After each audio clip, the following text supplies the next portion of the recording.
Hey folks, welcome to another edition of My Car Guru, where I have made a life decision that I want to share with you. I have decided to eliminate as many things in my life that I can that cause anxiety or stress that I have no control over. My wife looked at me the other day and said, "Boy, you sure are on your phone a lot." And I always have an excuse. I'm doing business or catching up on my emails and that type of stuff. But, that's not always true. I'm looking at a news feed. It could be any of them, any of the apps. I'm not going to go through them. You know what they are. You probably check them out yourself. But it's consuming too much time for me. Just like TikTok. I didn't even know what TikTok was 2 years ago. A year ago, I downloaded the app. It's very addictive. It's just one video after another video after another video. And most of it is very innocent.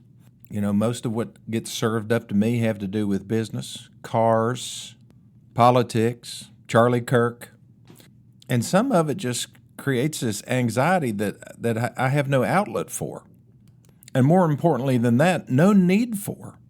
So I just eliminated it off my phone. I am hopeful that I will be able to keep it eliminated.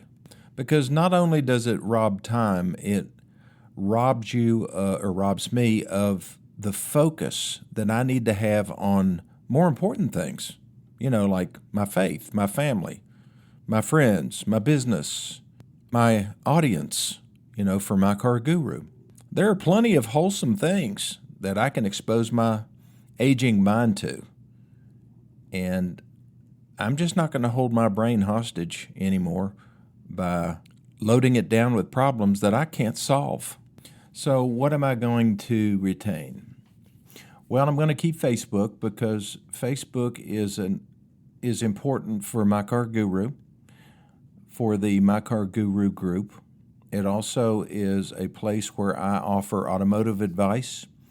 I try to inspire people with things and life experiences and that type of thing that will maybe help them in their life.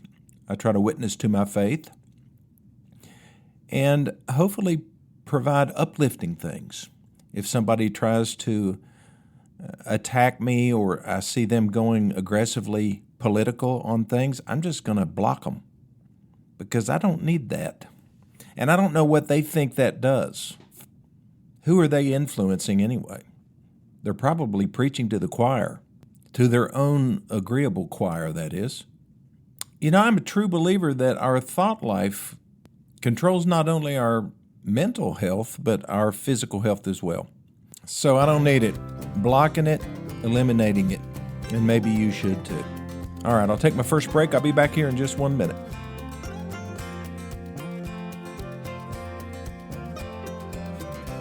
Okay, I am back. Couple interesting things in the automotive press.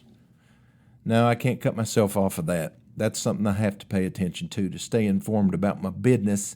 But anyway, the title of an article I was reading is this: Underwater car trade-ins climb to highest level since 2021. So according to this article, a growing share of American drivers are finding themselves underwater or upside down on their auto loans, reaching a 4-year high. What does that mean? Well, if you have a car financed, and if you were to sell that car to an individual, more than likely, if you are considered to be underwater or upside down, you would not realize as much or as many dollars for your car as what you owe on it. Your payoff may be $20,000, but the most you can get out of your car is $15,000 because that's what the market will bear. And so you are $5,000 upside down. Are you with me? Okay, so when does this not matter? Well, this does not matter if you are theoretically upside down. It only matters if you go in and trade cars. Or if you try to sell your car to somebody and you have to produce a title, which you'll have to pay off the car before you can do so. But it doesn't matter if you're going to keep the car until it's paid off. Now, you may have made a lousy investment from the very beginning. That happened the day that you picked the car up. But if you just, wait the entire 60 months or 72 or 84 before you pay it off, then you're never upside down, really. I mean, in terms of losing money, okay? Just like if I have a share of Apple stock and the share goes down in value, have I lost any money? No, because I haven't sold the stock. If I sell the stock, I might have a loss. So fear not. If you buy cars and finance them and then keep them 5 or 6 years beyond that date, you probably made a wise move. You are wringing out all the additional value you can out of that vehicle. So why do people do otherwise? Why do people finance cars for 60 months or 84 months or whatever? And they know that they never stay in a car that long. They're going to stay in a car for 2 years, maybe 3. Then they're going to have this consistent problem of carrying over negative equity into the subsequent car loan, which is a recipe for disaster. At some point, you hit the wall. You get to the point where you cannot trade. Your salesperson says, well, folks, I'm real sorry, but you owe so much on your trade-in, we can't get the bank to finance you. When a bank takes on a car loan, they would love to see a little equity in the loan because they know that people that have an investment in a car, it's like a commitment. If you pay $10,000 down, you're probably not going to let the thing go back. If you pay nothing down, then you still might not let it go back, if things get tough. But you're more likely to than somebody that, pays a whole lot of money down. So if you actually are way upside down in your vehicle and you have a negative down payment, which is entirely possible, it just makes your payment go way up because you're still paying off the loan that you had before. That's a really hard concept for a lot of people to understand. But if you owe more money on a car than it's worth and you trade it in, the difference between what you owe and what it's worth is going to be tacked on to the amount you are financing on the new car. It just doesn't disappear. You're stuck with it. Now, I guess there's some ways to get rid of it. You could come up with some cash. You could, a lot of people, when they go to a dealership and they can't trade because they're upside down so badly, they'll say, well, I'll just sell it myself. So they try that. They put it online or they put it out in their yard with a for sale sign on it. And they find pretty quickly that, a lot of those people that are driving around and they see your car, they've already been online, they've been looking for cars, and they know that yours is overpriced. And so it just sits there. I ride my bike a lot. I rode 20 miles day before yesterday. And I saw a vehicle on just a deserted little one-lane road. And it had a truck sitting in the front yard with a for sale sign in it. Now, I don't know what they know about marketing, but that's probably not the most effective place to sell their car. Maybe they had it online too, so I'm assuming too much possibly, but they're hoping for that drive-by traffic, and there's just not that much except for people on bicycles. Based on studies by Edmunds.com, they think that about 50%, somewhere around 50% of the people that are driving around in cars that are financed are upside down. And you may be one of them, but that's okay. You don't have to worry about it when you're just going down the road or going on vacation or whatever. There's no reason to be concerned unless you're in the market to trade cars, and then you need to know. And the best way to find that out, easiest way, is just send me your vehicle information. I need your 17-digit VIN number. Please count the digits. Double check it, because I get a lot of VIN numbers that are short a digit. So do that, and then tell me what the vehicle is. What kind of equipment package does it have on it? For example, is it an LX model or a DXL or just whatever? I need to know how it's equipped. Does it have a sunroof? Does it have any extra options? If you have a picture of the window sticker where you bought it, which you should, if it was a new vehicle, it should be folded up in your glove box, then, just send that to me as well.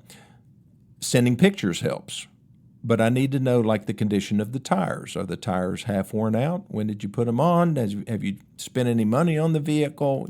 Is there anything that you have done to enhance the value of that vehicle.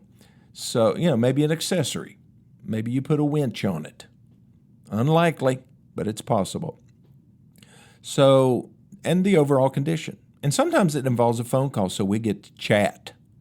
We can chat about your vehicle, and then I'll tell you what it's worth. I'll pull a vehicle history too. You don't have to do that. You don't have to pay to have that done through Carfax or whatever. I'll do it for you. And I'll tell you what your vehicle's worth on the market today, what you could expect to get out of it retail if you were to put it out in the front yard with a for sale sign on it, or listed online, which is the better choice, or what the wholesale value, what the actual cash value would be to a dealer who is appraising your vehicle and wants you to negotiate the selling price of the new vehicle. Then you will be talking the same kind of numbers on the trade-in. Because when you lump together the selling price and the trade at a lot of dealerships, you don't really know what you're getting for your trade-in. Do you understand that? Let's say, for example, you're looking at a Nissan Frontier at one of my competitors who jacks up the window sticker by $5,000. And you've got the actual cash value of your trade-in is, let's say, 10. But he's willing to pay you 12 for it, or 15, or some big number. And then you go shopping around in other dealerships and you say, well, you're not giving me enough money for my trade-in. I got you beat down the street. No, you don't. You don't. You got to look at the trade difference. How much difference are you having to pay? That's the real number, folks. It's not necessarily what the selling price is, and it's not necessarily what the trade value is. It's the combination of the two. Now, with my 4 target strategy, you're negotiating 4 different things separately. You're not even talking about the trade-in. You're just talking about the selling price of the vehicle that you're buying, and then you're talking trade-in. Then we're on the same page when it comes to actual cash value of what you own. Because if you know that number and you know what your payoff is, then you're going to know the real number that's going to be carried over to your next car loan. If you don't know the ACV, actual cash value, and you're dealing with some kind of inflated trade value, you may think, well, you're not carrying over hardly anything, until you really dig down into the finance contract, and you will see it. You'll see it right there. Or on the bill of sale, the buyer's order. Different dealers call it different things. Some of them call it a sales contract. That's the document, folks. That's the one that you need to see. They come out and throw a Foursquare on you, where they have just a blank piece of paper with 4 boxes and start throwing numbers. What did I tell you to do about that? You know how to make a paper airplane? That's about all that's good for. You say, sir, I don't know why you brought this out, but I'm not doing Foursquare dance with you. I never learned to dance that well. So just go get me a sales contract that has a breakdown on all the numbers, and then we'll dance. We'll do the Watusi. Okay, what else is in the news? Oh, yeah, this crazy Governor Newsom out in California. That's a very progressive state, apparently. And they were all tore up because Trump said, we're not paying any more EV subsidies, $7,500 tax credit. That ends at the end of this month, September 30th. So if you want your $7,500 tax credit on an EV, you better buy it before September 30th. If you don't, you won't get it. Well, Governor Newsom said, well, we're going to pay it anyway. We're going to pay it out here in California with a multi-billion-dollar deficit. Well, he changed course. He said, no, we can't do it. We don't have the money. He called what the government, or what the federal government did, federal vandalism, meaning that they robbed the people of California of their ability to buy electric vehicles. So I'm glad they did. He was going to try to create a $5,000 incentive to help offset the loss of the $7,500. But I think they started looking at their budget numbers and they realized, we can't afford this. Isn't that what they do, though, a lot? I mean, they promise all these big things and then they never really talk about what it's going to cost. And when they figure that out, they have to backtrack. And there are companies that do that. Ford did it. with their Blue Oval City out in Stanton, Tennessee, they built this or started building this monstrous factory to build batteries and an all-new electric truck and possibly an electric SUV. And they had to pull the plug on it. They're still building the factory. They just had to really scale back. They overpromised and underdelivered. What caused that? The market. The market spoke. You cannot artificially create markets with government subsidies because it won't work. I don't know. Maybe there's some examples out there where it did work. I mean, TVA, Tennessee Valley Authority, that was all paid for by the federal government. But that was a good thing. Gave a lot of people a lot of job opportunities back when it was badly needed during the Great Depression. It provided Oak Ridge with the power they needed to develop bombs, to end the war with Japan. Created some beautiful lakes. We got some whoppers, and they're wonderful. And it's wonderful for tourism and, just general recreation and flood control. That's a really good example of government working, doing what they're supposed to do. Leave the markets alone. Don't try to influence things. You remember the cash for clunkers? That was a disaster. A lot of people think that really saved the auto industry and kept the factories humming. It didn't. What it did was rob Peter to pay Paul. It took millions of cars. Well, maybe that's an exaggeration. I don't know how many cars, but a bunch, off the market and crushed them. So that people who needed to buy cheap cars, and there's a lot of folks out there that they needed to be able to buy $3,000, $4,000, $5,000 cars. Well, ever since then, those cars don't exist. What used to be a $3,000 car is now an $8,000 car. What was a $5,000 car is now a $12,000 car. And the payments on those, since typically they are financed maybe through a buy here, pay here lot or some type of a secondary finance company, the payments on those cars have just gone haywire, just like payments on regular cars have, but even worse because those poor people have to pay anywhere from 20 to 30% interest because of their bad credit habits. And then you add on to that the cost of insurance. My goodness. I've got people coming in telling me that their insurance rates for their cars have gone up 100% over the last 5 years. So somebody's out buying a car, and they get real excited, and they just stretch to the limit on their payment. And then they call their insurance company, and their insurance company says, well, you were driving that older car that was paid for is 10 years old, and now you got a brand new car, and this is what it's going to cost. And all of a sudden, their household budget is completely blown out of the water. And it's too late to put it in reverse. They've signed the contract, they've got the new car, they've impressed their neighbors and their family members, and now they can't afford the car insurance. So they have to break that down into monthly payments, making matters worse. And you don't have to buy an extended warranty. You don't have to buy gap insurance. You don't have to buy any type of protection package or something at the dealership, but by golly, you have to buy car insurance, especially when you have the car financed. It's not an option. So what should you do? Call your insurance agent before you go car shopping. Find out what vehicles have the lowest rates, the best crash ratings, the lowest repair costs. That might direct you to a different car than you were thinking altogether. It's not a bad idea. Find out what the rate's going to be if you buy the car of your dreams, that you've been after. You want to buy a Jeep. Wait till you see the insurance on that thing. Might change your mind. Do that first, though. That's the best advice I can give. Okay, I'll be back in just 1 minute.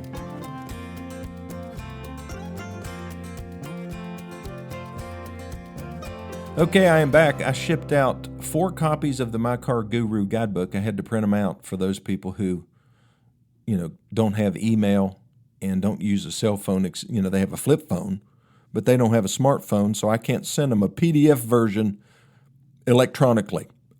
So I have to print out the My Car Guru guidebook. I think it's 32 pages now, and print it out on just 8.5 by 11 paper and fold it up and stick it in an envelope and mail it. And I'm perfectly happy to do that. You can call the dealership at 423-639-5151, or you can call my cell phone, 423-552-2020.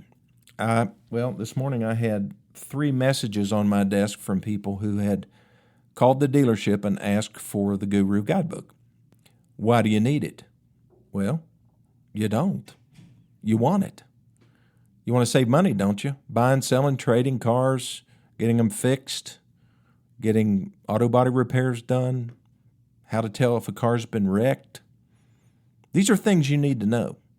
Basic maintenance things that you need to do on your car to preserve its value so that you aren't upside down at trade time, or at least you can minimize it. So use me and abuse me. Preferably just use me. 423-552-2020, or send me an email to Lennie, Lennie, Lawson, Lawson, 2020. I just shortened it by saying 2020, at gmail.com. You take the guidebook, you read it, read the section that you need to, when you need to. There's an appendix. Is it appendix? Appendices? Yeah, at the front of the book. If you're getting ready to go in and buy a car, then read that section. Buying a new car, buying a used car, negotiation. It's just, you will be at such peace when you go into the dealership. It doesn't matter what they throw at you. You'll be ready. You'll have the words. And maybe, just maybe, you can enjoy this car buying experience like none other that you've ever had before. Well, thank you for listening to this edition of My Car Guru. I look forward to being with you again tomorrow.